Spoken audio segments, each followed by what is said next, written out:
हरे कृष्णा, राधे राधे।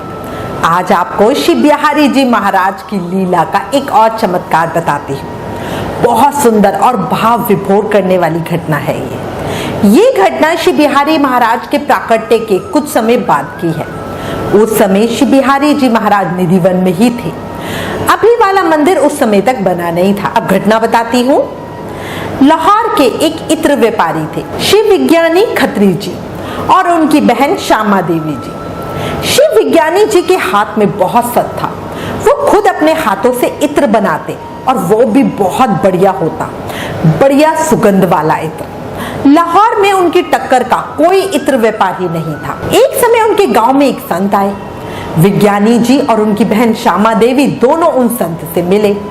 बातों ही बातों में उन संत ने श्री विज्ञानी जी और श्यामा देवी जी को श्री हरिदास जी महाराज और उनके लाडले श्री बांके बिहारी जी के विषय में बताया।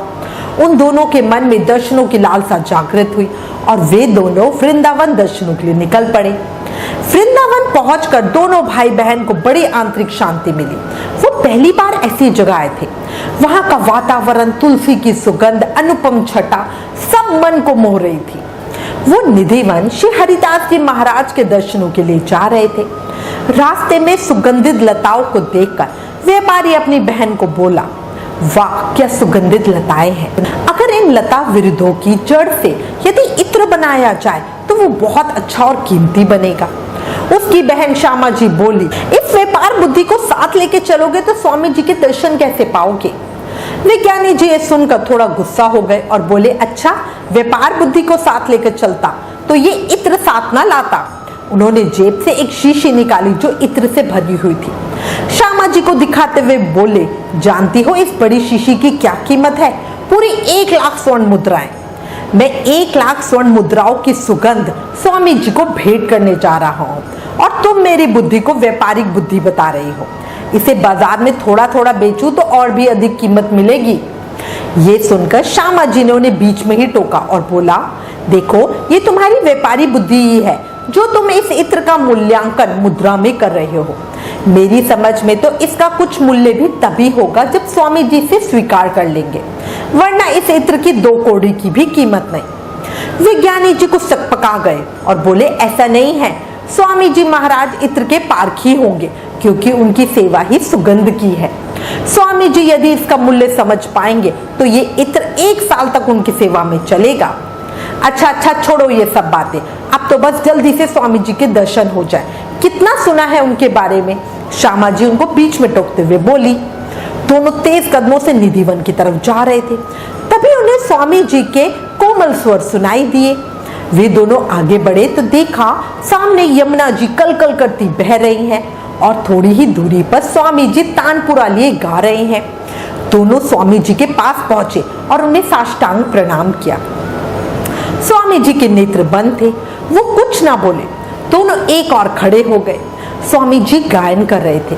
इतना मधुर स्वर दोनों ने आज तक कभी इतना सुंदर और मधुर गान नहीं सुना था। दोनों मंत्रमुग्ध हो स्वामी जी को सुन रहे थे। तभी स्वामी जी के सुर गूंजे, लाए हो ना भैया, कहाँ है सुगंध जो श्री बांके बिहारी जी के लिए है। बस इतना सुनते विज्ञानी जी हड़बड़ा उठे और इत्र की शीशी जेब में से निकाल के स्वामी जी की ओर बढ़ाते हुए बोले, महाराज आपने मेरी सेवा स्वयं स्वीकार कर ली। कृपा है, धन्य है महाराज, धन्य है।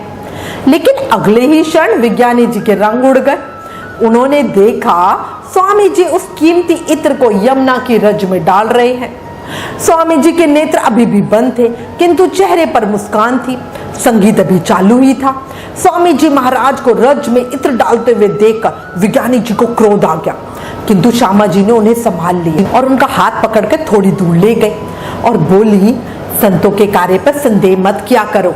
देखा नहीं, उन्हें कैसे मालूम हो गया कि तुम कुछ लाए हो, और वो भी सुगंध। ये तो उनकी कृपा ही है।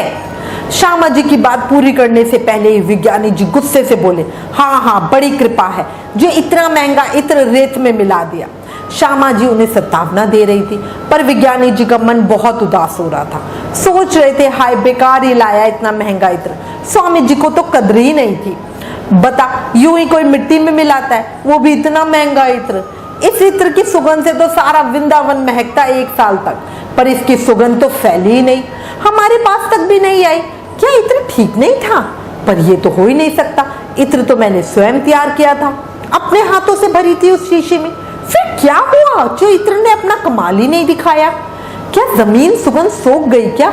नहीं, सुगंध तो जमीन नहीं सोखती, वो तो हवा से उड़ती है। फिर मिट्टी से सुगंध उड़ी क्यों नहीं?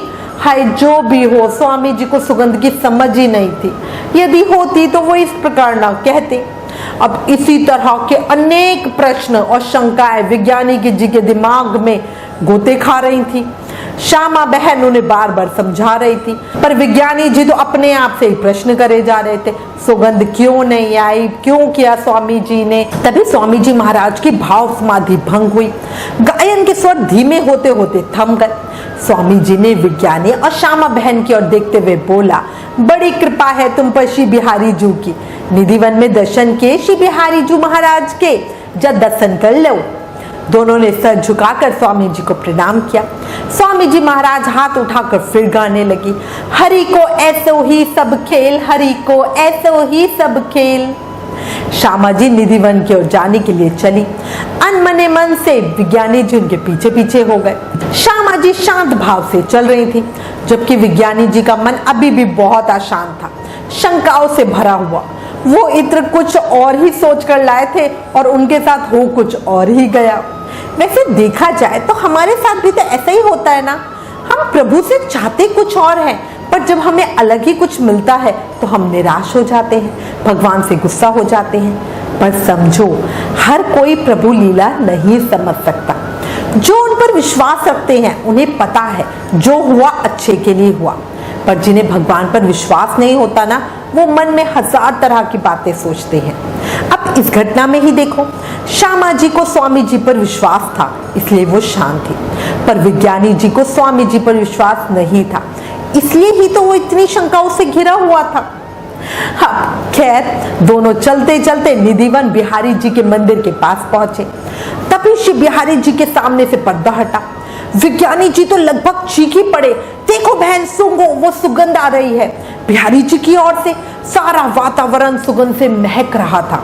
श्यामा जी मौन थी, वो एकटक श्री बिहारी जी महाराज के सौंदर्य को निहार रही थी, उन्हें अपने नेत्रों में बसा रही थी। विज्ञानी जी का तन मन नाच रहा था। श्यामा जी ने धीरे से कहा, भैया, बिहारी जी के वस्त्र सुगंध से सारा बोर हो रहे हैं, कितनी सौंधी मीठी महक आ रही है। और जब विज्ञानी जी ने बिहारी जी को देखा तो उसे बड़ा आश्चर्य हुआ। बिहारी जी सिर से लेकर पैर तक इत्र में नहाए हुए थे। विज्ञानी जी का मन अब और शंकाओं से भर गया, मगर ये सुगंध यहाँ आई कैसे? ये वही सुगंध है जिसे मैंने अपने हाथों से बनाया था। स्वामी जी ने ये इत्र तो यमुना के किनारे मिट्टी में डाला था, तो इतनी दूर इस इत्र की महक कैसे आ रही है? वहां पर तो बिल्कुल भी खुशबू नहीं आई और इतनी दूर पूरा वातावरण महक रहा है। आश्चर्य! मेरे लिए तो ये सब बातें पहेली बन गई है, महान आश्चर्य। वो मन ही मन ये सब बातें सोच रहे थे। तभी अचानक पीछे से आवाज आई, या में आश्चर्य क्या है विज्ञानी? विज्ञानी ने पीछे मुड़कर देखा तो स्वामी जी खड़े थे। स्वामी जी को देखकर विज्ञानी और श्यामा जी दोनों उनके चरणों पे गिर पड़े। स्वामी जी ने दोनों को हाथों से थपथपाते हुए कहा, भैया, ये प्रिया प्रीतम वास्तव में वही होरी खेल रहे थे। पिया जी की पिचकारी को रंग समाप्त हो गयो सो मेरे पास वास्तव में तुम्हारो ये इत्री हतो। मैंने वो इत्र रंग के पात्र में उलट दियो। बस फिर तो इस इत्र की चहल मची, कैसी कैसी सुगंध बरसी। अब वे ही प्रिया प्रीतम खेलते खेलते यहाँ आ विराजे हैं। ये सब सुनकर विज्ञानी और श्यामा जी के नेत्र भर आए। विज्ञानी जी स्वामी जी के चरणों में गिर पड़े और बोले, स्वामी जी, मेरे अपराध को क्षमा करो। मैंने संदेह किया, महाराज मुझे अपनी शरण में ले लो, मेरे ऊपर कृपा करो। स्वामी जी ने बड़े प्रेम से विज्ञानी को उठाते हुए कहा, तुम्हारी सेवा श्री जी ने स्वीकार की है, तुम बड़े भाग्यशाली हो। विज्ञानी की आंखों से प्रेम के आंसू बहे जा रहे थे, जो रुकने का नाम ही नहीं ले रहे थे। बोलो वृंदावन बिहारी लाल की जय, बोलो बांके बिहारी लाल की जय। ऐसे ही है हमारे बिहारी जी महाराज, उनकी लीला समझना हर किसी के बस की बात नहीं। हम सब लगे हुए हैं सांसारिक दृष्टि से देखने पर बिहारी जी को सिर्फ आध्यात्मिक दृष्टि से ही देखा जा सकता है, समझा जा सकता है। अगर ये कथा पसंद आई हो, दिल को छुई हो, तो प्लीज इस वीडियो को ज्यादा से ज्यादा शेयर करें। Please like share and subscribe. Thank you. Hare Krishna.